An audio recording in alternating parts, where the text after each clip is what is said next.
Very good morning, good afternoon, good evening, friends. And welcome to the very first day of your detailed revision batch. Why I'm calling this as detailed revision batch? Because fortunately, we have good quantum of hours with us.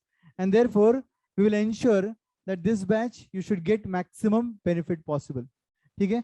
तो ये batch का थोड़ा format समझ लीजिए, फिर हम लोग अपने कंटेंट के साथ आगे बढ़ेंगे. आपके मेन नोट्स आपके सामने रहेंगे. मेन नोट्स के कुछ पार्ट से अगर आप अच्छे से ओपन करके देखोगे तो आपको इनिशियल पार्ट मेरे प्रेजेंटेशंस का मिलेगा, बट एक पेज पर 6 स्लाइड्स दिखेंगे आपको.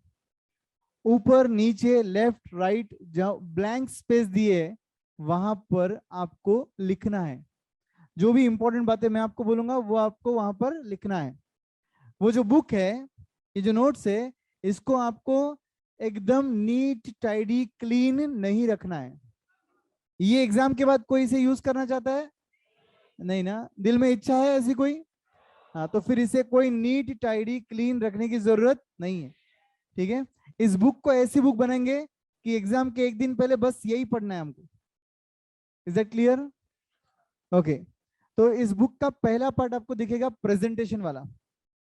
सेकेंड पार्ट पे अगर आप जाओगे तो आपको दिखेगा fast track notes. Page number 41 के आसपास रहेगा शायद, है ना? एमसीक्यूज एमसीक्यूज है, सॉरी. उधर उधर मल्टीपल चॉइस क्वेश्चंस कहां पर है? 34 पर. तो सेकंड पार्ट उसका है 34 ना, 24 पेज नंबर पर आपको दिखेंगे. वहां पर एमसीक्यूज है, मल्टीपल चॉइस क्वेश्चंस. हम लोग कैसे पढ़ाई करने वाले हैं, कैसे इस बैच को कंडक्ट करने वाले हैं? हर चैप्टर पहले सामने के प्रेजेंटेशन से कंप्लीट होगा, हमारे डिटेल डिस्कशन से कंप्लीट होगा, और तुरंत हम लोग क्या करने वाले हैं? तो हम लोग एमसीक्यूज सॉल्व करने वाले हैं. एमसीक्यूज कभी भी मैं आपको रेडीमेड सॉल्व करके नहीं दूंगा. हर वक्त आपको पहले सॉल्व करना है, बाद में मैं डिस्कस करूंगा. मतलब ऐसा समझ लीजिए, पीछे जो पेज नंबर 24 पर एमसीक्यूज है वो आपके डीम्ड होमवर्क है. ठीक है. मुझे बोलने की जरूरत नहीं रहेगी, जब जब आपको मौका मिलेगा आप पीछे के एमसीक्यूज को सॉल्व करते जाओगे. Is that clear? Okay. Then rule number 1, जब जब आपके एमसीक्यूज रॉन्ग जाएंगे या जब जब आपके एमसीक्यूज आप छोड़ रहे हो, उसे आप मार्क करोगे रेड पेन से और उस पर लिख दोगे LDR, long distance relationship. It is last day revision. ठीक है. लास्ट डे का रीडिंग जरूरी है उस चीज का, इसलिए आप लोग LDR लिख रहे हो उधर. ठीक है. अब ये लिखने के बाद आपको एक दिन पहले एग्जाम के वही क्वेश्चंस देखने जिसके सामने आपने LDR लिखा है. Is that clear? यहां तक कोई डाउट? ठीक है. ऐसे चैप्टर वाइज हम लोग कहां तक जाएंगे? पूरे 8 चैप्टर इकोनॉमिक्स के, और उसके बाद आपको एंड में, इसके तुरंत बाद आपको फास्ट ट्रैक नोट्स दिखेंगे. एवरी डे जितना भी पोर्शन यहां पर कंप्लीट होगा, based on that I will give you homework to read the fast track notes. Fast track notes आपको इतने डिटेल में इतनी बार पढ़ना है कि वो फास्ट ट्रैक नोट्स का हर पॉइंट आपको याद हो जाना चाहिए. क्या बोल रहा हूं मैं? हर पॉइंट याद हो जाना चाहिए आपको. एंड बिलीव मी, आपके फाइनल एग्जामिनेशन में इस फास्ट ट्रैक नोट्स में से मिनिमम 40% पेपर आएगा. 40% of your paper will be from fast track notes. So you can understand the importance of that fast track notes. So every time what we are going to do is we are going to have cumulative reading of fast track notes. You understand cumulative reading? अगर आज मैं बोलता हूं आपको 1 से लेकर 40 तक पढ़ लो, तो कल मैं आपको बोलूंगा कि सपोज 60 तक पढ़ना है, तो हम 1 से 60 तक पढ़ेंगे. हम 41 से 60 नहीं पढ़ेंगे, हम 1 से वापस 60 तक जाएंगे. उसके नेक्स्ट डे में 100 बोलूंगा तो आपको 1 से 100 पढ़ना है. ठीक है. To ensure that you are reading or not, हम any time during class randomly किसी को भी कोई भी पॉइंट में पूछूंगा और आपको वो आने चाहिए. जब मैं आपको पॉइंट पूछूंगा तो मैं आपको मल्टीपल चॉइसेस भी नहीं दूंगा. मैं आपको डायरेक्टली पूछूंगा इसका आंसर बताओ. चार सर ABCD नहीं पूछना आपने, समझ गए क्या? ऑप्शंस नहीं दिए जाएंगे आपको, आपको सीधा मेरे क्वेश्चन का आंसर देना है. और वो बहुत ही सिंपल स्ट्रेट फॉरवर्ड क्वेश्चन रहेंगे based on your fast track notes के पॉइंट्स. ठीक है. जिसने आंसर दे दिया बढ़िया है, जिसने आंसर नहीं दिया उसको ऑब्वियसली पूरे क्लास को चॉकलेट बांटने पड़ेंगे. अब क्लास का क्वांटम भी आप देख सकते हो, तो आप एक क्वेश्चन का आंसर नहीं दोगे तो लगभग आपके 150-200 रुपए तो चले ही गए। अगर आप 1 रुपए का भी चॉकलेट ढूंढ कर लाओगे तो 50 पैसे का मिलता है अभी आजकल। चलो वो भी फ्रीडम आपको मैं देता हूँ, तो भी आपका खर्चा तो हो रहा है ना। सबसे बड़ा pinch is financial pinch. I teach finance, तो financial pinch is best, no other punishment. आपके पॉकेट मनी से पैसा जा रहा है, फिर पेरेंट्स पूछेंगे तो बोलना चॉकलेट बांटा क्यों, तो बोल सकते हैं आप पढ़ाई नहीं करते हो इसलिए, है ना। जोक्स अपार्ट, बट आपको एक्चुअल में क्वेश्चंस पूछे जाएंगे और आपको सभी को आंसर्स देने हैं, ठीक है। तो हम लोग एवरी डे आपको टारगेट दूंगा मैं कि आपको कितने फास्ट ट्रैक पॉइंट्स पढ़ने हैं, और उतने आपको कुछ भी हो जाए, कुछ भी हो जाए पढ़ने ही पड़ेंगे। जितना भी एमसीक्यूज आपको मैंने बोला है सॉल्व करना है, वो आपको सॉल्व करना ही पड़ेगा। These are something golden rules for passing. अगर ये रूल्स के साथ आप खेलोगे, आप पास नहीं होने वाले हो। ये रूल्स आप पूरे फॉलो करोगे, आपका स्कोर कोई रोक नहीं पाएगा। समझ रहे हो? There is nothing called sir हमको ज्यादा नहीं चाहिए 60 चाहिए, ऐसा कुछ नहीं होता है। इट इज वेरी सिंपल, या तो हम 40 के नीचे जाते हैं या तो 80 के ऊपर जाते हैं। पढ़ लिए 80 के ऊपर जाओगे, नहीं पढ़ोगे 40 से नीचे आओगे। डिसाइड आपको करना है। मैं आपको रूल्स बताते जाऊंगा, आपको बस फॉलो करते रहना है मुझे, विदाउट अप्लाइंग योर ब्रेन्स। वैसे भी कम दिमाग है, थोड़ा लिमिटेड है, खर्च सोच समझ के करो। जहां आपको बोले जाए यस आपको सोचना है तब आप सोचो, हाँ, बट अदरवाइज जो हम बोलेंगे वही आपको फॉलो करना है। Is it clear? एंड अगर आप उसके अगला पार्ट देखोगे तो आपको कुछ एक 100 मार्क्स का टेस्ट दिखेगा पूरा, राइट। 100 मार्क्स का टेस्ट दिखेगा आपको विथ आंसर। फास्ट ट्रैक के पहले या बाद में रहेगा ना, पहले ही है। फास्ट ट्रैक के पहले ही आपको 100 मार्क्स का टेस्ट दिखेगा। यस, फास्ट ट्रैक पॉइंट्स आपको बिजनेस इकोनॉमिक्स के साथ साथ बिजनेस एंड कमर्शियल नॉलेज के भी दे रखे हैं। तो वो फास्ट ट्रैक पॉइंट्स बीसीके के भी आपको पढ़ने हैं। और उसके एंड में आप अगर आओगे तो पेज नंबर 58 के बाद, पेज नंबर 58 के बाद आपको दिखेगा बीसीके का प्रेजेंटेशंस। तो इसका मतलब हम इस बैच में इकोनॉमिक्स जितने डिटेल में पढ़ेंगे उतने ही डिटेल में हम बीसीके भी कवर करेंगे। क्लियर? एंड ये सब अगर आप शिद्दत से करोगे, जो कि मैं करवाऊंगा ही और आपको करने के अलावा चॉइस नहीं है, फिर हम सॉल्व करेंगे आपका MTP RTP. Are you understanding? तो टारगेट्स आपके सामने फर्स्ट डे मैंने रख दिए, जो जो हम ये करने वाले इस बैच में। अब इस बैच में जब हम प्रेजेंटेशन रन करेंगे उस वक्त ये मत सोचना कि अरे यार थ्योरी है, अरे यार रिवीजन बैच है तो सिर्फ एमसीक्यूज ही सॉल्व करते रहेंगे। एमसीक्यूज का आंसर तभी आना चाहिए, मतलब करेक्ट आता है हर बार जब आप कंसेप्चुअली क्लियर हो। I am talking about specifically which part? Economics part. Economics के अंदर आप कंसेप्चुअली आंसर तभी कर पाओगे हर क्वेश्चन का, एमसीक्यू तभी करेक्ट सॉल्व कर पाओगे जब आपके कॉन्सेप्ट्स क्लियर है।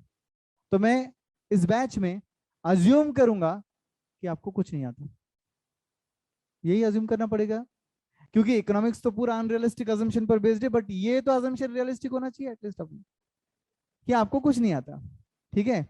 और ये रियलिस्टिक अजम्पशन के साथ ही हम लोग हमारा फर्स्ट डे स्टार्ट कर रहे हैं, ठीक है। तो अगर आपको आता है और आप मुझे प्रूव करोगे कि यू नो सर हमको आता है, तो I will be more than happy. That means you need to give your answers, ठीक है। मैं अज्यूम कर रहा हूं कि आपको कुछ नहीं आता, बट आपको पता है कि आपको आता है, prove me wrong, I will be happy, ठीक है।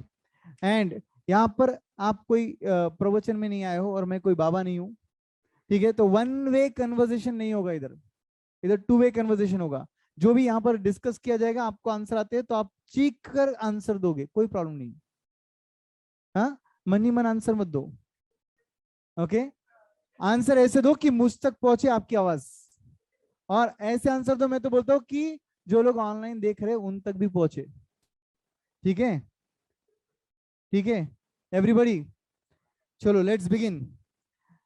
Are you all ready? Let's start. So the very first topic is nature and scope of business economics. तो जब हम बोलते हैं बिजनेस इकोनॉमिक्स, गाइस पहले तो इसका नाम था जनरल इकोनॉमिक्स, बाद में इसका नाम हो गया बिजनेस इकोनॉमिक्स। तो क्या लॉजिक है इसका बिजनेस इकोनॉमिक्स नाम होने का? ऐसा इकोनॉमिक्स आप पढ़ने जा रहे हो जो बिजनेस में यूज होगा। Are you understanding? So the very first thing जो शायद आपने 12th में भी पढ़ा रहेगा, economics is a dash science, social science. Next question आपके सामने ही आता है कि सोशल साइंस किसको बोलते हैं फिर? सर वो तो सोशल रहता है। सोशल साइंस वो साइंस होता है दोस्तों जो डील करता है ह्यूमन बिहेवियर के साथ, उसे बोलते हैं सोशल साइंस। Everyone okay? तो economics is a dash science, social science. Next, ये भी आपने 12th में पढ़ा है, आपको याद होगा तो। क्या है ये? The word economics owes its origin to a Greek word. What is the Greek word? Oikonomia. What is oikonomia का मीनिंग?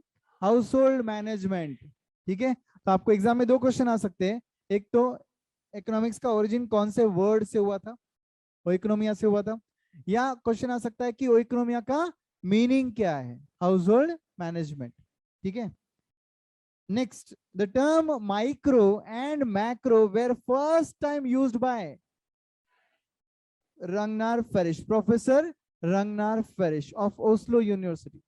ठीक है, तो खैर वो तो एक्स्ट्रा वाली बात है, आपके सिलेबस में ये डायरेक्टली नहीं है बट इनडायरेक्टली दे रखा है। ठीक है, सो यू विल अंडरलाइन जो यहाँ पे रेड में दिखा है, यहाँ पे रेड में जो दिख रहा है आपको अंडरलाइन करना है।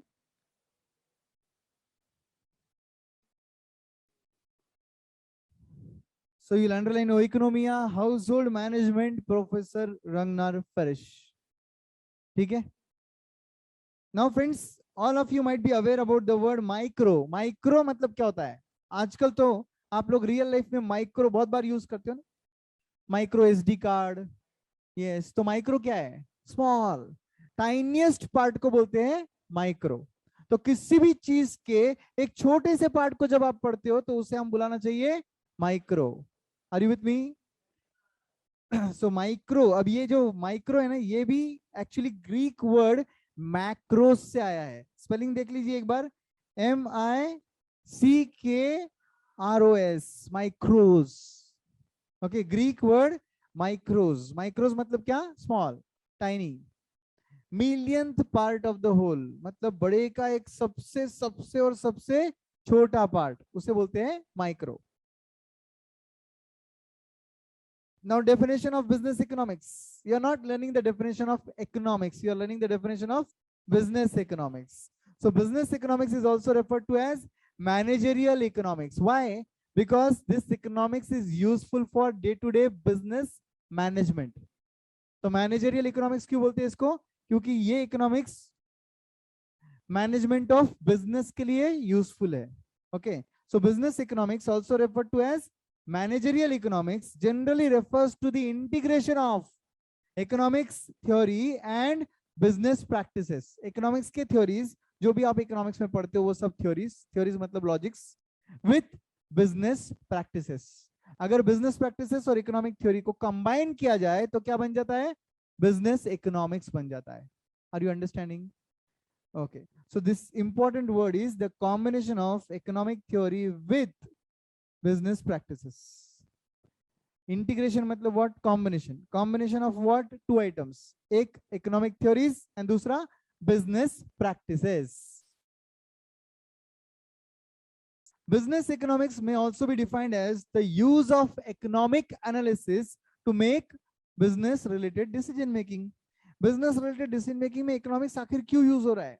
Because जो economics ने बोला था ना वो बिजनेस में भी यूज होता है। बिजनेस के पास भी होते हैं लिमिटेड रिसोर्स, बिजनेस के पास भी होते हैं अनलिमिटेड वांट्स। तो अल्टीमेटली हमें क्या डिसाइड करना होता है कि इन अनलिमिटेड वांट्स में से हम लिमिटेड रिसोर्स को कैसे यूज कर पाए, हम लिमिटेड रिसोर्सेज को कैसे बेस्ट पॉसिबल मैनर में यूज कर पाए ताकि हमारे बिजनेस के unlimited wants best possible manner में सेटिस्फाई हो। Mind my wordings, I have not said all wants will be satisfied. Can all wants be satisfied? तो all wants can not be satisfied, तो करना क्या है फिर? बेस्ट पॉसिबल मैनर में अपने वांट्स को सेटिस्फाई करना है। चलो एग्जांपल लेते हैं। आज क्लास के बाद सपोज मैं आपको बोलता हूँ निकलते निकलते एक काम करो, वहां से 5000 रुपीज लेके निकलो, मेरी तरफ से 5000 हर एक को। ठीक है, अब मुझे बताइए 5000 छोटा अमाउंट नहीं होता है, मगर 5000 में आपके सभी वांट्स पूरे हो जाएंगे क्या? तो आप क्या करोगे? आपको क्या लगता है यहाँ बैठे जितने लोग हैं ये सब लोग उन 5,000 रुपीज को एक जगह ही खर्च करेंगे क्या? क्या आप इतने होनहार हो और समझदार हो कि 5,000 लोगे और क्लास की फीस भर दोगे? नहीं, वो तो पेरेंट्स की जिम्मेदारी है। कोई बोलेगा कि वो तो ऑलरेडी भर दिया सर, राइट? अभी क्या करोगे? आप घूमोगे, पार्टी करोगे, राइट, पेट्रोल भरोगे गाड़ी में, और अगर अकेले हो तो अकेले का खर्चा, नहीं तो दो का खर्चा, है ना? तो this way everybody is spending, ध्यान दो, everybody will not spend 5,000 on the same wants. मुझे बताइए फॉर एग्जाम्पल आप किस पर खर्च करोगे बेटा? पेट्रोल, मोदी सरकार, है ना? अच्छे दिन चाहिए थे आपको, ला लिया अच्छे दिन। 115 रुपए चल रहा है ना, 16 रुपए हो गया आज। कोई बात नहीं, दिल्ली दूर है, 150 टारगेट है अगला।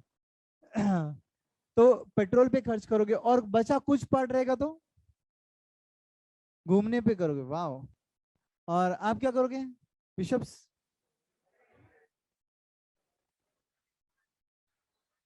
क्या करोगे? क्या करोगे? इन्वेस्ट करेगा भाई साहब। देखो, दूर की सोच है, इन्वेस्ट करेगा। अच्छा, आप बताओ आप क्या करोगे? हाँ, बोल बोल जल्दी बोल। सबके साथ सब पे खर्च करेगा, दोस्तों के साथ पार्टी करेगा मतलब।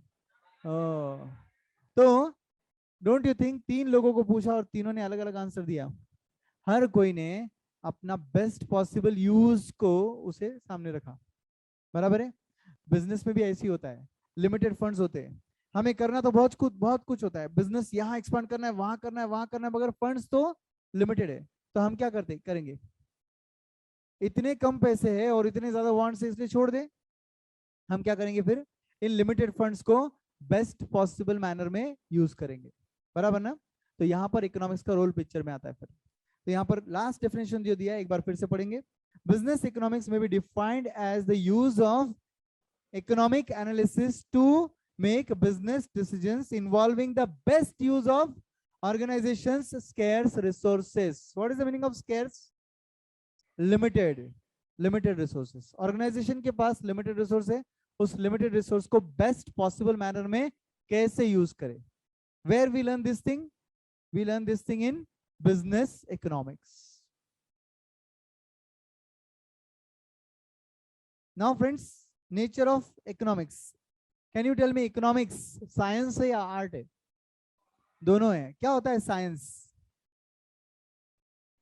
साइंस वो चीज होती है जो आप बुक में पढ़कर नॉलेज गेन कर रहे हो। बट आर्ट क्या होता है? उस नॉलेज को अप्लाई करना होता है, उसे बोलते हैं आर्ट। हम बोलते हैं ना आर्टिस्ट है वो, मतलब क्या हुआ? उसके पास कुछ नॉलेज है और वो अपने क्रिएटिविटी से उसे यूज कर रहा है, बराबर है? पेंटर, सिंगर, डांसर, ये सब लोग आर्टिस्ट है, क्योंकि ये क्या कर रहे हैं? अपने पर्सनल स्किल्स यूज कर रहे हैं। इनके पास नॉलेज है, यस, मगर फिर वो नॉलेज, अच्छा चलो, बेस्ट पॉसिबल 4 पेंटर्स रख लिए अपने सामने और इनको बोला कि ये सामने का पिक्चर देखो और इसका ड्राइंग ड्रॉ करो। सबका ड्राइंग बिल्कुल सेम आएगा क्या? नहीं आएगा ऑफ कोर्स। कितने भी बेस्ट क्लास क्यों ना पेंटर में, कुछ ना कुछ तो डेविएशन होगा। अपने पर्सनल स्किल्स यूज करेंगे वो लोग। अच्छा, इमेजिनरी डायग्राम उनको दे दिया कि माउंटेन्स है, सनराइज हो रहा है या सनसेट हो रहा है, पंछी उड़ रहे हैं, ऐसा इमेजिनरी सीन दे दिया और उनको बोला चलो ड्राइंग ड्रॉ करो। अभी इसका सेम ड्रॉ होगा, क्योंकि अपना पर्सनल स्किल हर कोई यूज करेगा। ये कौन सा साइड हो गया? आर्ट। मैं बोलने का मतलब ये है कि आर्ट साइड हम क्या करते हैं? पर्सनल स्किल यूज करते हैं, मगर साइंस साइड कोई पर्सनल स्किल यूज नहीं होता। हम सिर्फ बुकिश नॉलेज जब थियोरेटिकली गेन करते हैं तो उसे बोलते हैं साइंस। इकोनॉमिक्स क्या है? साइंस भी है और आर्ट भी है, दोनों है। तो दोनों को साइड बाय साइड पढ़ेंगे हम लोग। दोनों का नॉलेज क्या लिखा है? सिस्टमाइज्ड है, सिस्टमैटिक बॉडी ऑफ नॉलेज है दोनों जगह। Economics as a science, economics as an art. Sir art का नॉलेज सिस्टमैटिक होता है क्या? यस और नो? साइंस का तो होता ही है सर, बुकिश नॉलेज है, जितना इंडेक्स में दिया है, जितना अंदर बुक में दिया है, वो सिस्टमैटिक बॉडी ऑफ नॉलेज है। मगर आर्ट का नॉलेज सिस्टमेटिक होता है क्या सर? यस, होता है। तभी तो पेंटर डांसर नहीं बन सकता ना। Are you understanding? वो आर्टिस्ट है, ये भी आर्टिस्ट है, मगर उसका आर्ट अलग है, इसका आर्ट अलग है, उसका सिस्टमेटिक बॉडी ऑफ नॉलेज अलग है और इसका भी अलग है। Are you getting my point? तो दोनों जगह क्या लिखा है? It's knowledge is systemised. Systematic body of knowledge दोनों जगह होता है। यहाँ पे साइंस साइड लिखा है, it establishes cause and effect relationship between two economic phenomena. दो इकोनॉमिक फेनोमेना के बीच क्या होता है? कॉज एंड इफेक्ट रिलेशनशिप आता है। पहले तो ये शब्द को समझिए, कॉस्ट एंड इफेक्ट रिलेशनशिप मतलब क्या? लॉ ऑफ डिमांड सबको आता है? सबको आता है। चलो, लॉ ऑफ डिमांड क्या बोलता है? Other things remaining constant, as the price of the commodity rises its quantity demanded falls या डिक्रीजेस। बराबर है? अगर मैं बहुत सिंपल वर्ड में उसको रखूं, टेक्निकलिटी में नहीं जाऊं, तो सिंपल यही पढ़ा था अपन ने। ठीक है, तो इसमें कॉज है क्या? क्या कॉज है? Price of the commodity. And effect है क्या? क्या इफेक्ट है? Quantity demanded of that commodity. Correct है कि नहीं? जब दो इकोनॉमिक फिनोमेना के बीच cause and effect relationship study होता है तो उसे हम क्या बोलेंगे? Economics as a science. इसका मतलब लॉ ऑफ डिमांड कौन से साइड आ गया? Economics as a science. समझे? वेयर एज यहां पे क्या लिखा है? Art side, economics uses personal skill to solve the economic problem. Like example, budget. India में बजट बनता है, कब प्रेजेंट होता है इंडिया में बजट? 1 फेब को। कहां प्रेजेंट होता है? पार्लियामेंट में प्रेजेंट होता है। कौन प्रेजेंट करता है? फाइनेंस मिनिस्टर प्रेजेंट करता है। ये तो बात सबको पता होगी। तो फिर ये जो बजट बनाते हैं ये मिनिस्ट्री ऑफ फाइनेंस बनाते हैं। और कोई ओवरनाइट अचानक से एक दिन पहले, चलो अभी 31 मार्च आ गई, जनवरी आ गया, अभी कल बजट बनाना है तो लिख देते हैं बजट? नहीं ना, इसका एनालिसिस बहुत पहले से चालू होता है, काफी महीनों पहले से चालू होता है, और फिर धीरे धीरे धीरे वो बजट बनता है। जब बजट बनेगा तो डोंट यू थिंक कि हर फाइनेंस मिनिस्टर अपना बजट अलग बनाएगा? चलो, ये बजट, करंट बजट किसने प्रेजेंट किया था? निर्मला सीतारमन। इससे पहले किसने प्रेजेंट किया था? उन्होंने किया था। उससे पहले किसने किया था? पता नहीं सर, उसके पहले तो हम फाइनेंस से जुड़े नहीं थे। अरुण जेटली ने प्रेजेंट किया था। तो उससे भी पहले पी चिदम्बरम वगैरह, राइट? तो ये तो पता होंगे आपको। तो हर फाइनेंस मिनिस्टर ने सेम बजट प्रेजेंट किया क्या? इन्होंने सबने इकोनॉमी के प्रॉब्लम देखे, मगर प्रॉब्लम सॉल्व करने का हर एक का तरीका, एंगल अलग था। है या नहीं है? तो इसका मतलब क्या हो गया? हर किसी ने क्या किया? अपना पर्सनल स्किल्स यूज किया इकोनॉमी के प्रॉब्लम सॉल्व करने के लिए। सर, बजट का और इकोनॉमी के प्रॉब्लम सॉल्व करने का क्या कनेक्शन होता है? बजट में कभी आपने बजट तो सुना नहीं रहेगा, आई एम वेरी श्योर, मगर एटलीस्ट बजट क्या है ये तो पता होगा कि budget is nothing but public revenue, public expenditure. Government कहां कहां से पैसा लाने वाला है और वो जो पैसा आएगा वो कहां खर्च करेगा, राइट?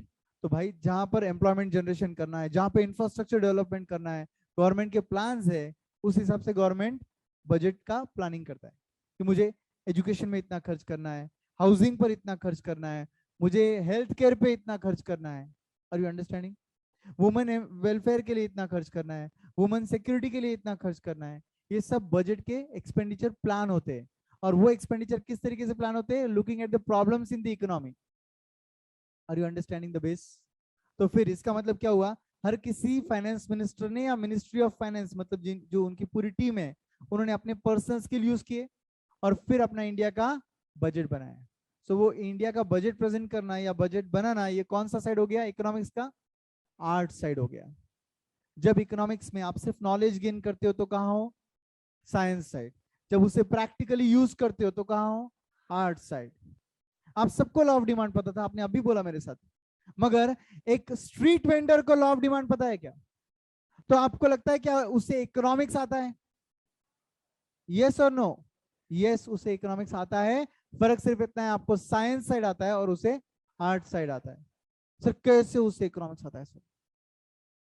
जब वो बोलता है आपको किसी चीज का भाव 700 रुपए, आप बोलते हो नहीं चाहिए, आप थोड़े आगे जाते हो, वो बोलता है 600 में ले लो,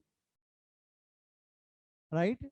और आप थोड़े और आगे जा रहे हो, भैया लास्ट 500 दूंगा, लेना है तो ले लो, because he knows the law of demand, as he will decrease the price the consumer will increase the demand.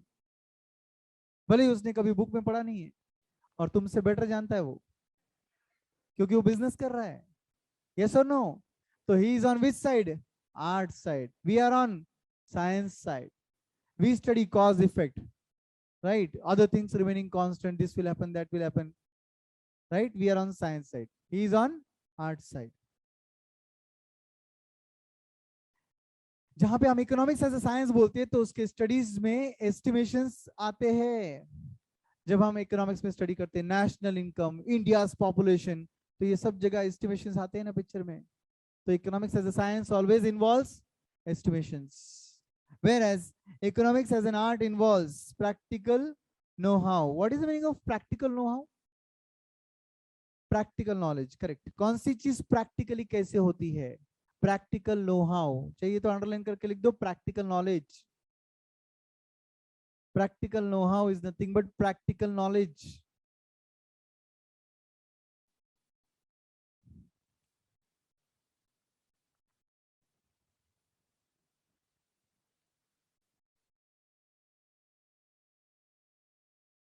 then it uses knowledge, graph, diagram to solve the economic problem।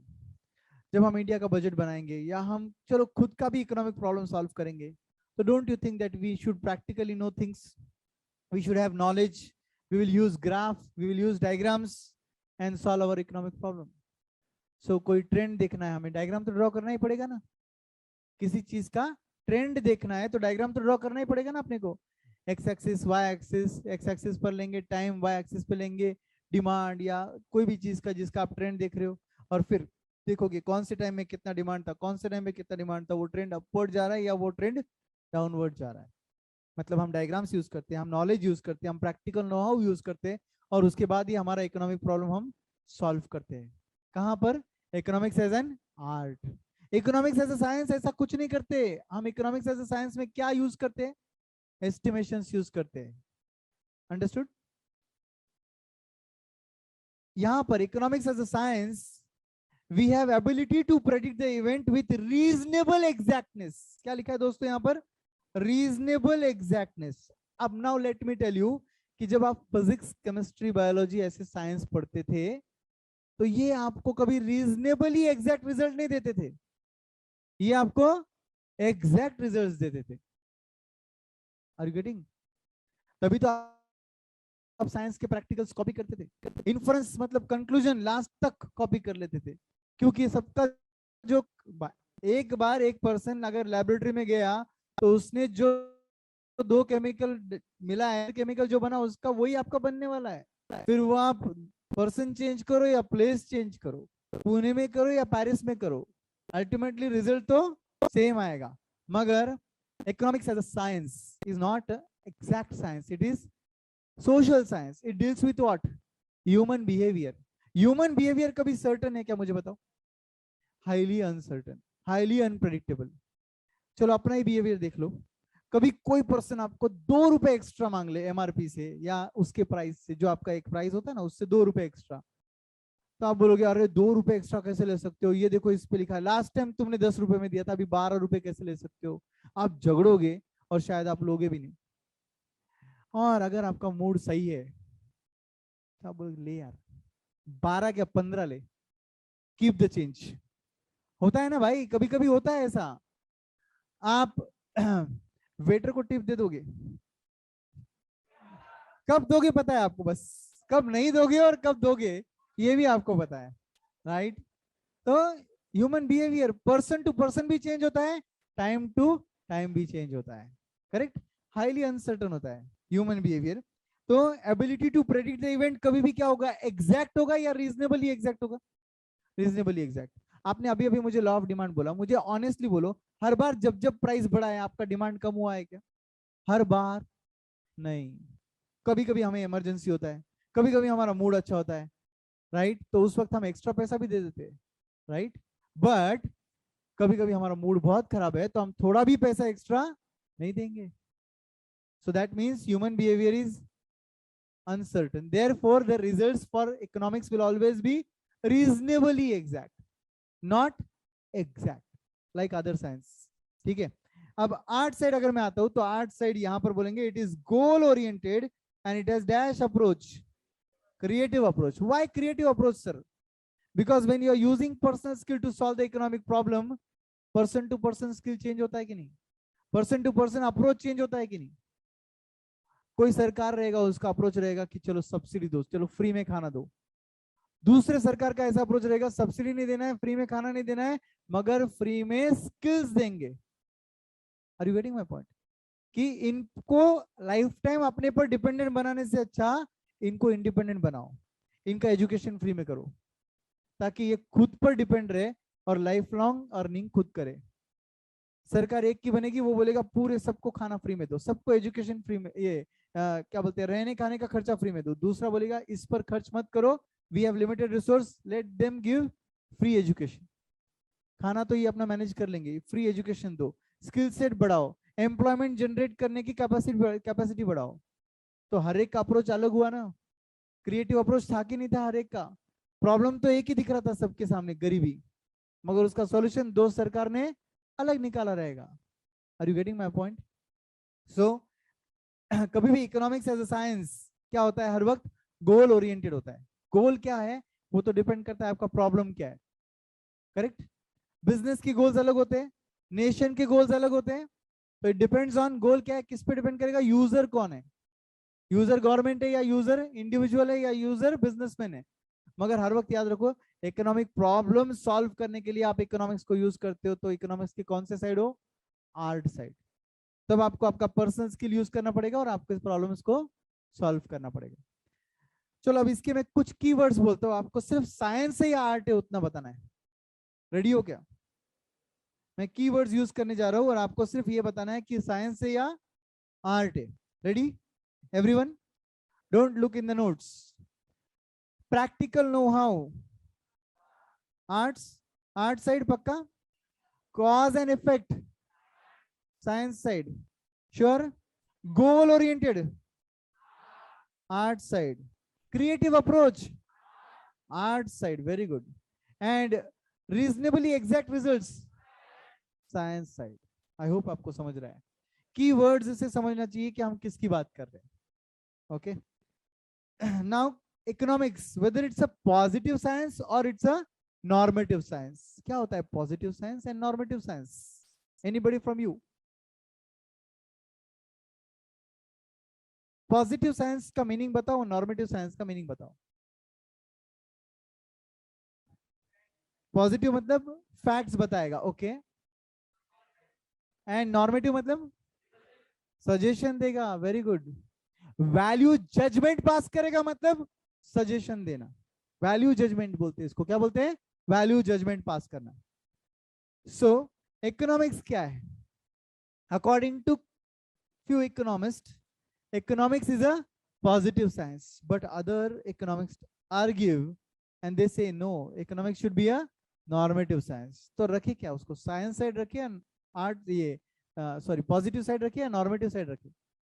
कुछ economics मानते हैं positive होना चाहिए, मतलब economics should never give suggestion, it should only state facts.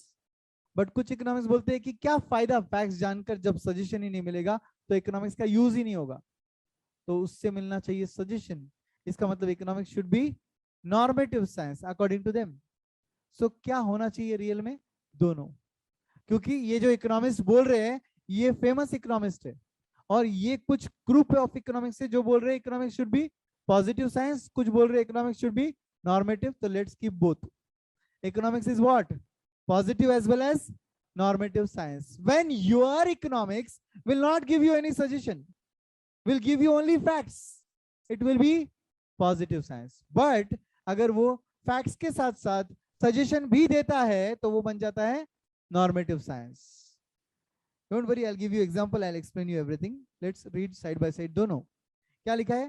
It refers to positive science के लिए क्या लिखा है? It refers to the science that presents the whole situation but does not pass value judgment. Does not pass value judgment मतलब क्या? उसमें value judgment pass नहीं किया जाता है, उसमें सिर्फ और सिर्फ facts बताए जाते हैं, करेक्ट? पूरा situation, present the whole situation मतलब क्या, facts. Okay, whereas normative science के तक हम क्या बोलेंगे, it is just opposite of positive science. मतलब क्या, सजेशंस दिए जाएंगे, बट यहां पर क्या लिखा, does not pass value judgement, तो अपने को क्या बोलना पड़ेगा, pass value judgement. Normative science के लिए क्या बोलोगे, it pass value judgement. Sir value judgement क्या होता है, सजेशन। सजेशन का दूसरा नाम क्या है, value judgement. Are you understanding, समझ रहा है क्या। Then economics, when we say positive science, it is based on cause and effect relationship. Whereas economics as a normative science, it is based on ethics. What is the meaning of ethics? Moral, values, principles. इसको बोलते हैं ethics. उसूल, उसको बोलते हैं ethics. नहीं मैं ये नहीं करता, नहीं मैं ये करता हूं, ये क्या है, एथिक्स। यस और नो। तो पॉजिटिव साइंस कभी भी कॉज एंड इफेक्ट की बात करेगा, बट नॉर्मेटिव साइंस कभी भी एथिक्स की बात करेगा। For example, I'll state you one statement, you will tell me whether it's a positive statement or a normative. ठीक है, smoking is injurious to health. Smoking is injurious to health. How many of you agree that this is a positive statement? Absolutely correct. How many of you agree this is normative also? Be honest. अभी कुछ लोग normative बोल रहे थे. Okay, few of you, very few of you. Unfortunately, you are not correct because क्या बोला मैंने अभी? Smoking is injurious to health. अब ये पॉइंट पढ़ो, कॉज एंड इफेक्ट आ रहा है ना, या इथिक्स आ रहे हैं? सर इथिक्स भी तो आ रहा है। सर इथिक्स नहीं आ रहा है। मैंने आपको बोला कि आपने स्मोक नहीं करना चाहिए, मैंने आपको बोला करना चाहिए, मैंने कोई सजेशन दिया, कोई इथिक्स वाली बात की, मैंने क्या बोला, smoking is injurious to health. तो इसका मतलब मैंने आपको कॉज बताया और उसका इफेक्ट बताया। बोलो कॉज क्या था, स्मोकिंग, राइट। इफेक्ट क्या है, इंजूरियस टू हेल्थ, गया ऊपर। Smoking is injurious to health. Facts बता रहा हूं कि जो किया उसके बाद क्या होगा। अब क्या करना है ये आपका डिसीजन, समझा। अब मैं एथिक्स साइड आता हूं और बोलता हूं therefore you should not smoke. क्या हो गया, ये नॉर्मेटिव साइड आ गया, समझे क्या। Therefore you should not smoke में मैंने क्या कर दिया, एथिक्स घुसा दिया ना। अरे नहीं अच्छी बात नहीं है, स्मोकिंग कैसे कर सकते हो तुम, ये बन गया सजेशन, मतलब एथिक्स की बात है, करेक्ट। अच्छा, एक और statement, you should every day go to temple और whatever for prayers. Normative, मैं आपको बोल रहा हूं क्या आपने करना, क्या नहीं करना चाहिए नहीं बोला मैंने, क्या करना चाहिए बोला। नॉर्मेटिव है या पॉजिटिव है, फिर भी नॉर्मेटिव है, क्यों, सजेशन दिया मैंने आपको बेस्ड ऑन एथिक्स। नहीं मेंटल पीस मिलेगा, नहीं जाना चाहिए, प्रेयर्स आर गुड। हाँ भाई उसको डिसाइड करने दो, ये फैक्ट्स जो भी रहेंगे वो तुम बोलो कि उससे पीस मिलेगा, मेंटल पीस मिलेगा, what ever is the fact रहेगा। अगर वो फैक्ट रहेगा तो तुम बताओ, बट उसको ये मत बताओ कि उसने क्या करना चाहिए या क्या नहीं करना चाहिए। नॉर्मेटिव में नॉट आना जरूरी नहीं है। कुछ स्टूडेंट सोचते हैं सर नॉट नहीं लिखा है, सर शुड गो लिखा है, तो नॉर्मेटिव कैसे हुआ सर। नॉर्मेटिव में नॉट होना जरूरी नहीं है, नॉर्मेटिव में सजेशन आना जरूरी है, एथिक्स आना जरूरी है, समझे क्या सब लोग। If you don't study, you will fail CA foundation. Which statement? If you don't study, you will fail in foundation. Positive science, ये positive statement है। Sir कैसे sir? Cause and effect. Don't study, fail. And therefore you should study 8 hours a day. ये हो गया normative, क्योंकि based on ethics. What you should do, what you should not do, मैं बता रहा हूँ आपको। Therefore you should study, तो ये सजेशन आ गया ना, भले ही नॉट वर्ड नहीं आया है, बराबर है क्या। You should not do time pass, not word आ गया, यू शुड डू स्टडी, दोनों भी अल्टीमेटली सजेशन ही है, समझे क्या सब लोग। इट स्टेट्स व्हाट इज, क्या लिखा है? It states what is. Positive science जो है वो बताता है, बट नॉर्मेटिव में क्या लिखा है? It states what to be, क्या होना चाहिए। नॉर्मेटिव आपको ये भी बता सकता है क्या है, मगर नॉर्मेटिव साथ साथ ये भी बताता है क्या होना चाहिए। और उसके लिए एक और वर्ड है, what ought to be. Ought to be मतलब, ऑट टू बी, ये ऑट वर्ड का मतलब क्या होता है? शुड। समझे everybody? So what ought to be मतलब what should be. Positive science, no suggestions are given. Normative science, suggestions are given.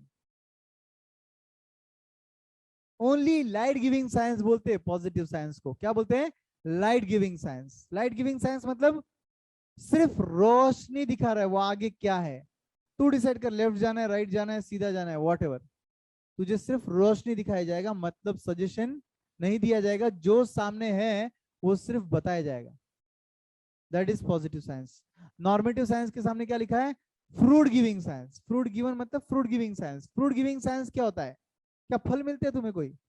इसका सुनोगे तो फायदे में रहोगे। That way fruit giving science. Are you understanding? You should study, you should not smoke, ये सुनोगे फायदे में रहोगे। This is what it is based on ethics. I am not saying correct, incorrect. There is nothing called in world correct or incorrect. Everybody is correct. Actually, पता है क्या? हर कोई correct है अपनी अपनी जगह। अपन यहाँ पे थियोरेटिकली बोल रहे हैं कि ये वो, बट हर एक के इथिक्स, ये वर्ड भी तो पर्सनल है ना भाई। इथिक्स मतलब क्या? सर स्मोकिंग तो गलत बात है ना। भाई तुम गलत बात सोच रहे हो, जो स्मोकर रहेगा उसमें उसको कुछ गलत नहीं लग रहा होगा। उसको लग रहा होगा मैंने कौन से जानवर को मार कर ये बनाया, किसी को हर्ट नहीं किया, मेरी बॉडी है, ऊपर वाले ने मुझे दिए, एक्सपायरी डेट के साथ दिए, उसके पहले जो करना है करूं, राइट? ये भी उसका इथिक्स है ना। अब वो गलत है या सही है, ये अपन कैसे डिसाइड करेंगे? हर एक के इथिक्स अलग है। Are you understanding?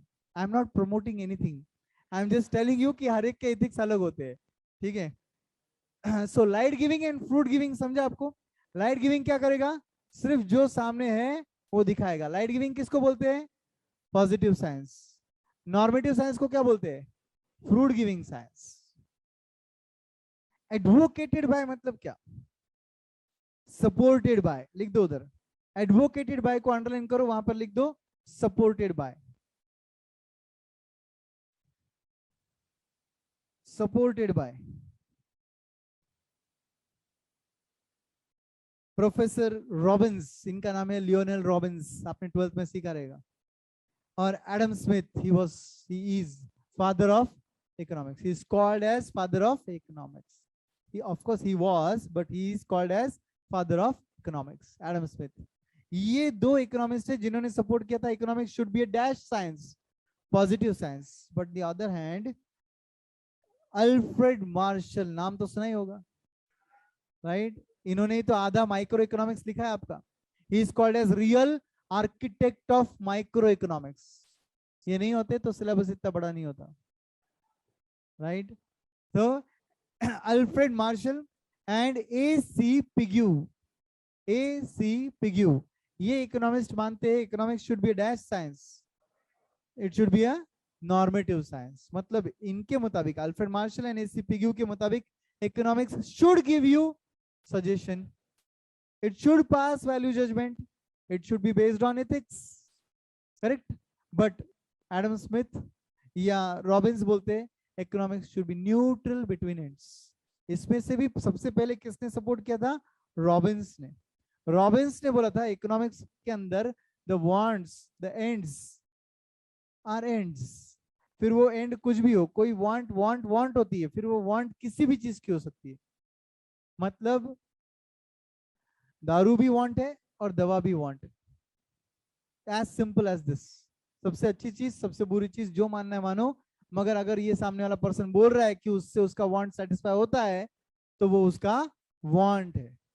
और इकोनॉमिक्स ने उसके अंदर डिफरेंशिएशन नहीं करना चाहिए। ये किसने बोला था? रॉबिन्स। इकोनॉमिक्स का काम ये नहीं है, इकोनॉमिक्स का काम क्या है? सिर्फ वांट को स्टडी करना है। अंडरस्टूड? तो Robins and Adam Smith, they always supported economics should be a positive science, whereas Alfred Marshall, AC Pigou, they always supported economics should be a normative science. So real में क्या होना चाहिए sir? हर एक का सोच है, दोनों होना चाहिए। Economics is having both the sides. एक साइड कॉज एंड इफेक्ट बताता है और एक साइड आपको सजेशन देता है। एथिक्स पे बेस्ड एक साइड होता है और एक साइड जो होना चाहिए जो है वो उस पर बात करता है। Yes, any doubt? नाउ दो साइड ऑफ इकोनॉमिक्स आप सबने पढ़े रहेंगे। कौन से दो साइड है? Micro and macro.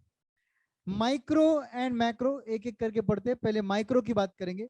Micro, I told you, millionth part of the whole is called as micro. Smallest part of the whole is called as micro. But macro जब हम बोलते हैं तो इस केस में it analyzes the overall conditions of the economy. जब हम macro बोलते हैं, MA, MI, दोनों का डिफरेंस समझ लो।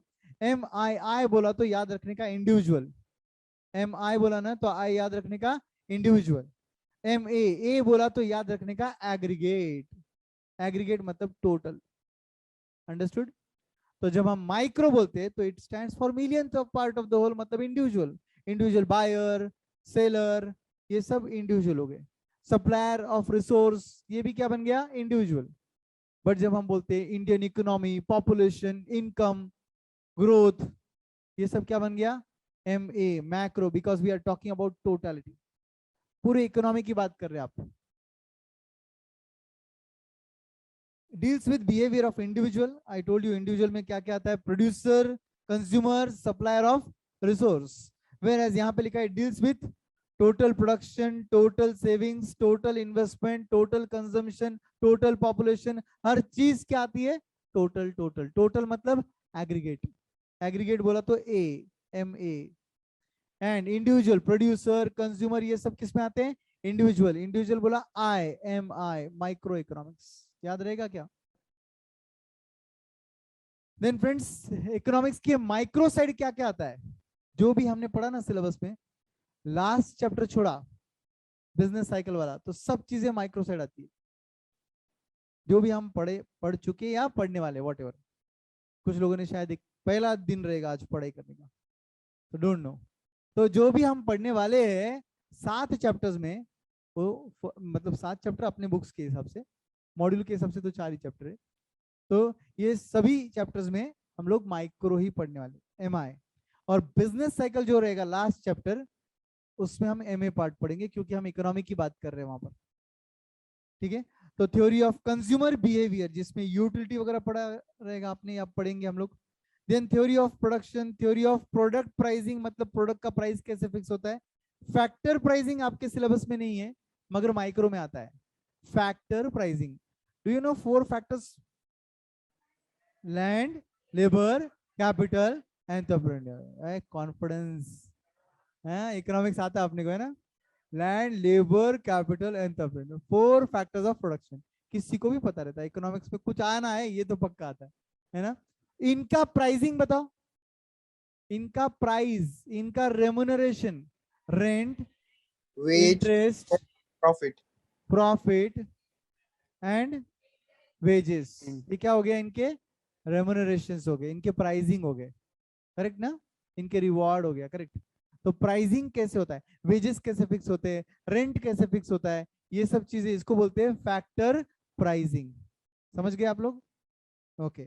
फिर फर्म्स इक्विलिब्रियम, ये आपने ऑलरेडी पढ़ा है, या हम पढ़ेंगे व्हाटएवर मार्केट चैप्टर में। Firm equilibrium, demand supply intersection, सबको पता होगा। एंड डोंट वरी, नहीं पता होगा तो भी हम पढ़ेंगे। हमने क्या बोला? आपको कुछ नहीं आता, ये सोच के हम पढ़ेंगे। ठीक है? तो माइक्रो में ये सब चीजें हम पढ़ने वाले। MA साइड हम कुछ नहीं पढ़ने वाले, क्योंकि हमारे सिलेबस में फॉर्चुनेटली MA साइड नहीं है, सिर्फ एक चीज छोड़कर, ट्रेड साइकिल या बिजनेस साइकिल। ठीक है? तो बाकी सिर्फ नाम पढ़ लो। Income and employment theory, trade cycle मतलब business cycle, financial system of economy. What is the meaning of financial system of economy? Inflows and outflows. लिखना है तो लिख दो उधर। Financial system of economy is nothing but inflows and outflows. Inflows and outflows. Financial system is inflow and outflow. Fiscal system of economy, ये जो fiscal word होता है इसमें वर्ड आ रहा है फिस्क। फिस्क का मतलब होता है गवर्नमेंटल ट्रेजरी, करेक्ट। फिस्क का मतलब लिख दो उधर, गवर्नमेंटल ट्रेजरी, गवर्नमेंट का खजाना, गवर्नमेंटल ट्रेजरी, फिस्क।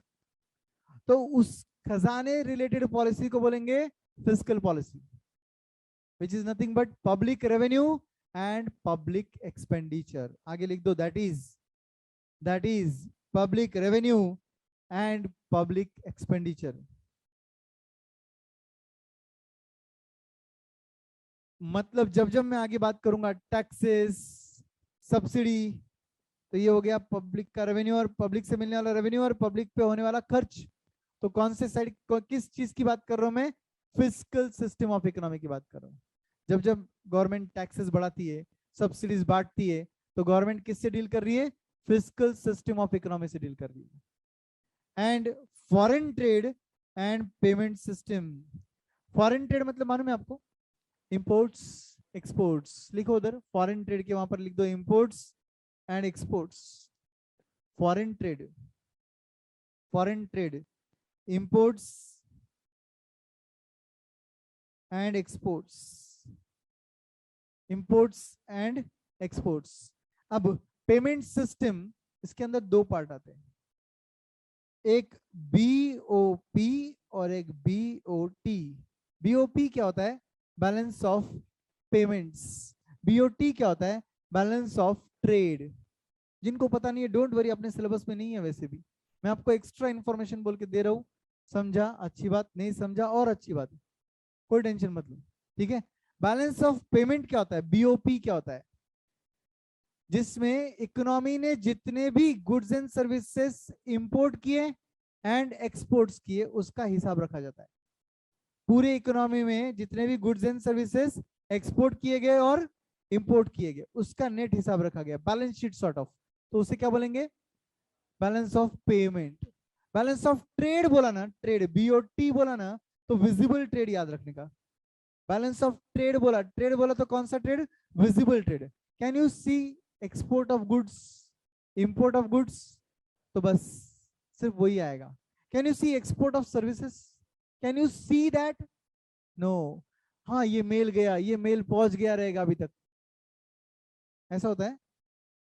चलो आप चार्टर्ड अकाउंटेंट बन गए, आपके क्लाइंट्स यूरोप में हैं, आप यहां से काम कर रहे हो, यूरोस में कमा रहे हो। Possible? Yes of course possible. सपने देखने की हिम्मत होना चाहिए, एवरीथिंग इज पॉसिबल।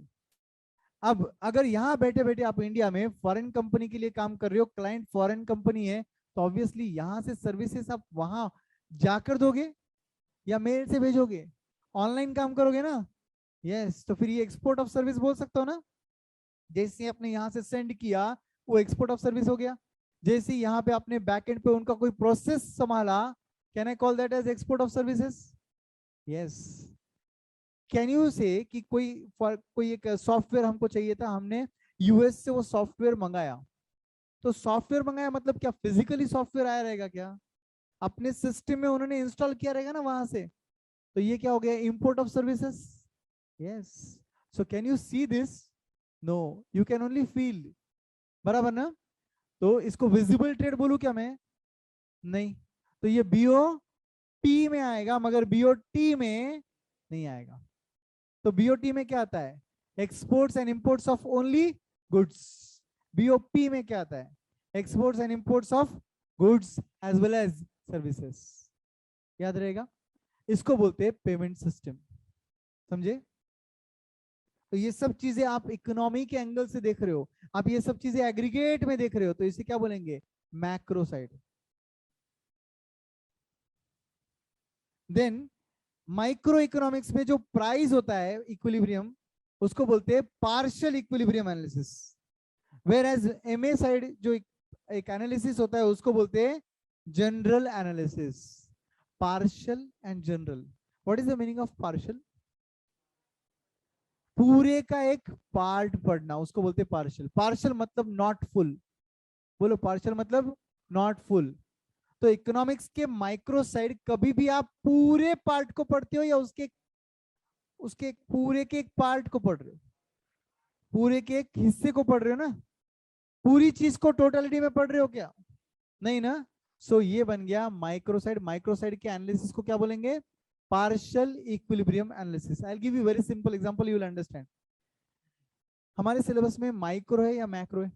माइक्रो है, MI बराबर। डिमांड, सप्लाई, यूटिलिटी किस में आता है? माइक्रोसाइड। बिकॉज डिमांड बोला तो कंज्यूमर, इंडिविजुअल हो गया। सप्लाई बोला तो सेलर, इंडिविजुअल हो गया। प्रोडक्शन बोला प्रोड्यूसर, इंडिविजुअल हो गया। राइट। अच्छा, आपने लॉ ऑफ डिमांड बोला अभी अभी, क्या बोला स्टार्टिंग में? Other things remaining constant. भाई साहब इधर ही तो हो गया पार्शियल एनालिसिस। तुम क्या बोल रहे हो? अदर थिंग्स रिमेनिंग कांस्टेंट मतलब बाकी चीजें बाहर में गई, सेम रखो, सिर्फ इसको पढ़ो। क्या हो गया? Partial analysis. तुम सिर्फ इसी चीज को पढ़ रहे हो, बाकी चीजों को कांस्टेंट रख रहे हो। इंडिया नेशनल इनकम मेजर करना है, अदर थिंग्स रिमेनिंग कांस्टेंट करूं क्या? मुझे पूरा इकोनॉमी पढ़ना पड़ेगा ना। तो यहाँ के एनालिसिस को क्या बोलेंगे? General analysis. आई होप ये शब्द भी आपको याद रखने की जरूरत नहीं है। समझ रहा है क्या आपको? पार्शियल मतलब क्या हुआ? पूरे का एक पार्ट। किस में पढ़ा जाता है? माइक्रो में। जनरल मैक्रो में पढ़ा जाएगा, क्योंकि ओवरऑल पढ़ा जाता है। ओके। एंड लास्टली, माइक्रो के पार्ट प्राइस को रिलेटिव प्राइस बोलते हैं, वेयर एज मैक्रो के प्राइस को एब्सोल्यूट प्राइस बोलते हैं। What is relative price and absolute price? अगर ये समझ गया तो ये भी याद रखने की जरूरत नहीं है आपको। मुझे बताइए, 80 ज्यादा है या 100?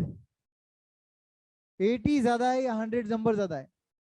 100 बड़ा नंबर है। क्यों रिलेट कर पाए आप? क्योंकि दो नंबर थे। क्योंकि दो नंबर थे। जब मैं इंडिविजुअल स्टडी करता हूं तो मैं ये सेलर के प्राइस को उस सेलर के प्राइस से कंपेयर कर सकता हूं क्या? इंडिविजुअल इसको पढ़ेंगे फिर उसको पढ़ेंगे, इनके प्राइसेस को कंपेयर कर सकते हैं। Yes, relative price. अंडरस्टूड? मगर जब मैं ओवरऑल इकोनॉमी को पढ़कर बोल रहा हूं कि इस इकोनॉमी में एवरेज प्राइस 90 है, तो 90 बड़ा है या छोटा है? किसके साथ कंपेयर करें? 90 एक ही नंबर बोला ना, समझा? तो 90 नंबर क्या बन गया? रिलेटिव है या एब्सोल्यूट है? एब्सोल्यूट है। पूरे इकोनॉमी को पढ़ोगे तो नंबर कितना आएगा? एक। वो नंबर को क्या बुलाएंगे? Absolute price. मगर अगर इंडिविजुअल को पढ़ेंगे तो इस इंडिविजुअल को उस इंडिविजुअल के साथ कंपेयर कर सकेंगे और उसको बोलेंगे रिलेटिव प्राइस। माइक्रो इकोनॉमिक्स में क्या मिलता है? Relative price. मैक्रो में क्या मिलता है? Absolute price. Will you forget this? पक्का? चलो यहाँ के कीवर्ड्स बोलूं क्या मैं आपको? आप आंसर दोगे? General analysis. सिर्फ ए या आई बोलो ताकि क्लैरिटी रहेगा। प्रोनाउंसिएशन तो दोनों सेम लगते हैं इसलिए बोल रहा हूं। ए मैक्रो, आई माइक्रो। ठीक है, मुझे आंसर सिर्फ ए या आई में चाहिए। ठीक है, बोलिए। जनरल एनालिसिस ए आएगा, एब्सोल्यूट प्राइस ए आएगा, रिलेटिव प्राइस आई आएगा।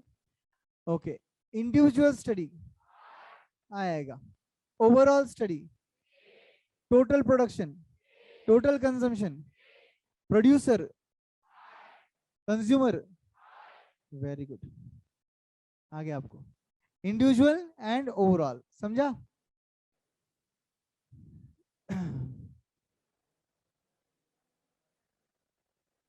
लास्ट पार्ट फोकस से पढ़ेंगे एक बार अच्छे से। ठीक है, स्कोप ऑफ बिजनेस इकोनॉमिक्स दो साइड आपने पढ़े अभी अभी। माइक्रो साइड में क्या क्या आता है, सिर्फ माइक्रो साइड देख लो।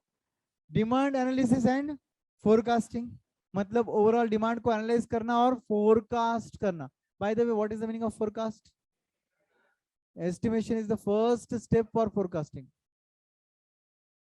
प्रेडिक्शन, एस्टिमेट, फोरकास्टिंग मतलब क्या? प्रेडिक्शन करना। प्रेडिक्शन करने के लिए क्या करना पड़ता है? पहले एस्टिमेशन करना पड़ता है, फिर फोरकास्टिंग होता है। तो demand estimation is dash step before demand forecasting. बोलो एक बार, demand estimation is a step before demand forecasting. ठीक है, now demand analysis and forecasting ये माइक्रो साइड आता है, क्योंकि ये बायर के बारे में बात कर रहे हैं। बायर के बारे में बात कर रहे हैं ना। फिर प्रोडक्शन एंड कॉस्ट एनालिसिस, ये प्रोड्यूसर के एंगल से बात किया जा रहा है, तो ये भी माइक्रो साइड ही आएगा। इन्वेंट्री मैनेजमेंट कौन करेगा? बिजनेसमैन करेगा, प्रोड्यूसर करेगा। इन्वेंट्री मैनेजमेंट मतलब क्या? Stock management, correct. फिर market structure and pricing policy, ये भी तो सेलर करता है ना। तो ये सब माइक्रोसेट क्यों आ रहा है, समझा ना? क्योंकि हम इंडिविजुअल कौन कौन से इंडिविजुअल स्टडी कर रहे हैं, मैं वो लिख रहा हूँ आपके सामने। Buyer, producer, seller. फिर उसके बाद में रिसोर्स एलोकेशन, कौन से रिसोर्स को कहाँ यूज करना है, प्रोड्यूसर या सेलर भी डिसाइड करता है, बराबर। Resource allocation. उसके बाद theory of capital and investment decision, कितना कैपिटल लगेगा, कहाँ इन्वेस्ट करना है, प्रोड्यूसर, सेलर, मतलब इंडिविजुअल हुआ ना। And profit analysis, ultimately seller करेगा, बिजनेसमैन करेगा, बराबर ना। And risk and uncertainty analysis, producer करेगा, सेलर करेगा, करेक्ट। कितना रिस्क है, कितना अनसर्टेनिटी है, ये कोई भी बिजनेसमैन कैलकुलेटेड रिस्क लेता है, अंधाधुंध रिस्क लिया जाता है क्या कभी? नहीं। देन मैक्रो एनालिसिस मतलब जनरल एनालिसिस, ओवरऑल एनालिसिस। यहां पर पिक्चर में आता है type of economic system. You know which type of economic system we are talking about? There are 3 types of economic systems: capitalist, socialist, mixed economic system. हर economy में या तो ये, या तो वो, या तो थर्ड टाइप का सिस्टम चलता है। Socialist, capitalist, mixed. क्या होगा ये? सोशलिस्ट क्या होता है, कैपिटलिस्ट क्या होता है, मिक्स क्या होता है, वो कल देखेंगे। मगर टाइप ऑफ इकोनॉमिक सिस्टम किसके बारे में चल रहा है, इंडिविजुअल या इकोनॉमी? इकोनॉमी के बारे में चल रहा है, तो वो किस में आना चाहिए? मैक्रो में आएगा। चाहिए तो इधर लिख दो, capitalist, socialist and mixed economic system. Capitalist, socialist and mixed economic system, लिखा। फिर स्टेज ऑफ बिजनेस साइकिल, आप सबको स्टेजेस ऑफ बिजनेस साइकिल पता है क्या? पीक, रिसेशन, ट्रॉफ, रिकवरी, एक्सपांशन, ये सब क्या है? स्टेजेस ऑफ बिजनेस साइकिल है, जिसको एक्सपांशन, कॉन्ट्रैक्शन, पीक एंड ट्रॉफ भी बोलते हैं ना। एक्सपांशन मतलब इकोनॉमी बढ़ रहा है, कॉन्ट्रैक्शन मतलब इकोनॉमी कम हो रहा है, हाईएस्ट लेवल आ गया पीक, लोवेस्ट लेवल आ गया ट्रॉफ। नाम तो सुना होगा ना एटलीस्ट, बस उतना रिक्वायरमेंट है अपने को, ठीक है। तो ये स्टेजेस ऑफ बिजनेस साइकिल है, यहां पर चाहिए तो लिख देंगे एक्सपांशन, कॉन्ट्रैक्शन, पीक एंड ट्रॉफ। इसमें से पीक एंड ट्रॉफ को टर्निंग पॉइंट बोलते हैं, बिजनेस साइकिल का टर्निंग पॉइंट बोलते हैं। क्यों बोलते हैं वो सब अपन 8th चैप्टर में देखेंगे, लास्ट चैप्टर में देखेंगे इकोनॉमिक्स के, ठीक है। तो ये भी बातें जो मैं कर रहा हूँ, एक्सपांशन, कॉन्ट्रैक्शन, ये इंडिविजुअल की बातें है या economy as a whole? Economy as a whole. तो ये किस में आना चाहिए? मैक्रो में आना चाहिए। जनरल ट्रेंड इन नेशनल इनकम एम्प्लॉयमेंट, एनआई मतलब क्या? नेशनल इनकम, एम्प्लॉयमेंट, प्राइजेस, इनका जनरल ट्रेंड बढ़ता हुआ है या घटता हुआ है। ये जब हम बातें करते, स्टडी करते, तो हम पूरे इकोनॉमी के बारे में बात कर रहे हैं ना।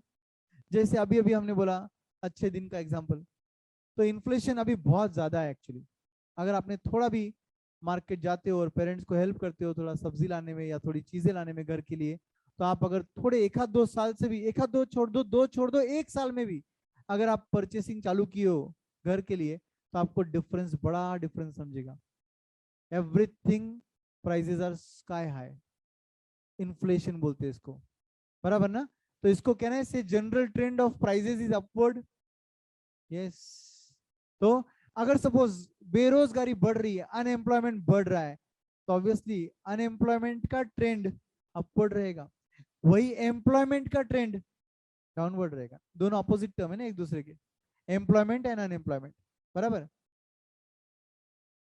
Government policies, economic policy, like government का इंडस्ट्रियल पॉलिसी कैसा है, गवर्नमेंट का मॉनेटरी पॉलिसी कैसा है, फिजिकल पॉलिसी कैसा है, फॉरेन ट्रेड रिलेटेड पॉलिसी कैसा है, ये सब अगर आप नोटिस करो तो पूरे इकोनॉमी के लिए बनता है या एक इंडिविजुअल के लिए बनता है? पूरे इकोनॉमी के लिए बनता है, correct. By the way, do you know the difference between physical and monetary policy? जब हम फिजिकल पॉलिसी की बात कर रहे हैं तो कौन डिसाइड करता है फिजिकल पॉलिसी? फाइनेंस मिनिस्टर, मतलब government of India, GOI, government of India decides the fiscal policy. 1 Feb को जो होता है वो फिस्कल पॉलिसी है। But what is monetary policy then? Monetary मतलब money related policy. Money related policy कौन decide करेगा? आरबीआई डिसाइड करेगा। गवर्नर, डेप्यूटी गवर्नर, ये सब डिसाइड करते हैं। कमिटी होती है उनकी, वो डिसाइड करते हैं इकोनॉमी में मॉनेटरी पॉलिसी कैसा रहेगा। दो अलग पार्ट होते हैं। मॉनेटरी पॉलिसी क्या होता है, फिस्कल क्या होता है, ये डिटेल में आप इंटर में पढ़ोगे। अभी एज ऑफ नाउ सिर्फ इतना समझ लो, एक आरबीआई डिसाइड करता है और एक गवर्नमेंट डिसाइड करता है। इसका बीसीके में रेफरेंस है वापस, फिस्कल पॉलिसी का as well as monetary policy का, क्योंकि डेडिकेटेड चैप्टर्स है वहां पर, तब आपको समझेगा, डोंट वरी। इंडस्ट्रियल डेवलपमेंट के लिए जो पॉलिसी होती है उसे इंडस्ट्रियल पॉलिसी बोलते हैं। जैसे एग्रीकल्चरल पॉलिसी होती है वैसे इंडस्ट्रियल पॉलिसी होती है। 3 सेक्टर्स है इकोनॉमी के, एग्रीकल्चर, इंडस्ट्री एंड सर्विस। तो इनके हर सेक्टर की अपनी पॉलिसी बनती है। और फॉरेन ट्रेड मतलब imports and exports. Financial sector and capital market. जब हम बोलते हैं financial sector, we are talking about the overall financial sector, जिसमें बैंकिंग, स्टॉक मार्केट, हर चीज आ गई। कैपिटल मार्केट जब आप बोलते हो तो सिर्फ और सिर्फ स्टॉक मार्केट आता है। तो इसके रिलेटेड चीजें भी इकोनॉमी एज अ होल के लिए बनती है या इंडिविजुअल के लिए बनती है? Economy as a whole, correct. Social economic organisations such as trade unions, labour union, नाम सुना है आपने कभी? Traders association, workers association, employ का भी एसोसिएशन होता है। तो ये हर चीज जो आप पढ़ रहे हो ये सब किस में आते हैं? सोशल इकोनॉमिक ऑर्गेनाइजेशंस में आते हैं। और ये जो ऑर्गेनाइजेशंस होते हैं ये ओवरऑल इकोनॉमी के एंगल से देखे जाते हैं। एक इंडिविजुअल का कोई ऑर्गेनाइजेशन का भी हो सकता है क्या? यस। तो next is social and political environment. Social environment मतलब ओवरऑल सोशल बिलीव्स होते हैं ना अपने, उसको सोशल एनवायरनमेंट बोलते हैं। एंड पॉलिटिकल एनवायरनमेंट मतलब पॉलिटिकल स्टेबिलिटी। जैसे आज एज ऑफ नाउ हम ये जरूर बोल सकते हैं कि politically India is stable. 2014, you might be very small, that time India's political stability was in danger because the current government that time was Congress government. Everyone wanted change and फिर मोदी जी आए picture में, उन्होंने बोला हम change करेंगे और उन्होंने सब चीजें चेंज कर दी। क्या चीजें चेंज की और कैसे चेंज की आप देख रहे हो, हम भी देख रहे हैं। पॉजिटिव भी है और नेगेटिव भी है। कुछ जगह प्राइसेस बढ़े, हम सफर कर रहे हैं, बट कुछ जगह सिक्योरिटी बढ़ी है तो हम अच्छा उसे एंजॉय भी कर रहे हैं, राइट। तो every coin has two sides, remember this. And politics is something which will never get into because वो एंडलेस पॉइंट, ठीक है। तो जो भी हो उस एनवायरनमेंट को बोलते हैं पॉलिटिकल एनवायरनमेंट। आज भी हम बोलते हैं जो भी है, at least maximum of you will agree with me कि मोदी जी बेस्ट नहीं है, मगर अपोजिशन में कोई स्ट्रांग नहीं है। Do you agree this? Do you agree with this? तो अपन क्या बोलते हैं कि ठीक है ना, अगर इनको सिलेक्ट नहीं करेंगे तो किसको करेंगे? अरे बाप रे, नहीं ये ठीक है। So that way politically India is now stable. तो सर इससे क्या फर्क गिरता है? पॉलिटिकल एनवायरनमेंट से बहुत बड़ा फर्क गिरता है। फॉरेन की कंपनी आपके देश में स्मूथली इन्वेस्टमेंट तभी करती है जब उसको पता होता है कि पॉलिटिकल पार्टी स्टेबल है, अगले इलेक्शन में यही जीत के आने वाली है। ये जब उससे भरोसा होता है फॉरेन इन्वेस्टर्स को तो वो आसानी से इन्वेस्ट करते हैं। क्योंकि जैसे फॉर एग्जांपल ये सरकार बोल रही है make in India, make in India, वो अगली सरकार आएगी और बोलेगी गेट आउट ऑफ इंडिया, तो फिर ये लोग क्या करेंगे? $1 बिलियन इन्वेस्टमेंट कर चुके हैं ये लोग, और तुम बोल रहे हो, अगली सरकार बोल रही है get out of India. Are you understand? फर्क है ना। तो पॉलिटिकल स्टेबिलिटी क्यों जरूरी है? क्योंकि फॉरेन इन्वेस्टर्स कंफर्टेबल इन्वेस्ट कर सकते हैं। तो ये था आपका overall micro side and macro side. अब हमने आज फर्स्ट डे था इसलिए बहुत कम सिलेबस कवर किया। ये एक ही पेज कवर हुआ है, आपकी जानकारी के लिए बोल रहा हूं मैं, एक ही पेज कवर हुआ है। बट आपको क्या करना है, अभी ध्यान से सुनिए, ऑल ऑफ you will